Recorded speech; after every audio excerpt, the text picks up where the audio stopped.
Salute the Badge is sponsored by Montana Rail Link, supporting the Main Street of Montana for 30 years. The return of warmer weather will prompt many Montanans to start thinking about braving that first cool dip in area waters. But with record snows just starting to melt, we're expected to face several weeks of dangerously cold high water on our rivers and streams. And even for Missoula firefighters, who are experts in rescuing someone in trouble, it's a situation they don't take lightly. With the spike in temperatures and the start of our rainy season, rivers and streams are starting to run high and fast. That's always a concern for the Missoula Fire Department's Swiftwater Rescue Team. Yeah, so the biggest thing that we see a lot of times is it is warmer. People don't understand that the water is still very, very cold. And especially right now with the water rising the way it is, there's a lot of debris in the water. And a lot of times we underestimate how powerful the current actually is. Training for rescues on the Clark Fork and smaller streams is something the firefighters take very seriously.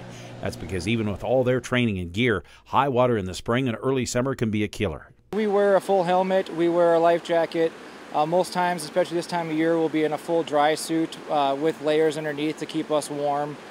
And that's just to help combat that hypothermia that we worry about when somebody's in the water for a long period of time. We always have an upstream safety that's kind of looking for those logs coming down, just the debris in the water that we can't see when we're down in the water training. And then we also have a backup that's downstream from us, just in case one of us do get in trouble. We have somebody there to rescue ourselves in the event that we need it.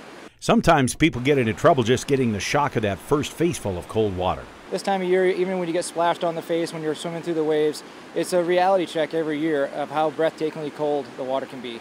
But it's the kind of mission Thurlow and his colleagues train for, meeting the challenge of the unexpected when things go wrong. The thing I like is it's always something different, a different training that we're doing. We're always trying to push ourselves that little next step to hopefully when the rescues come in, that we feel more capable and more able to help out whoever needs help.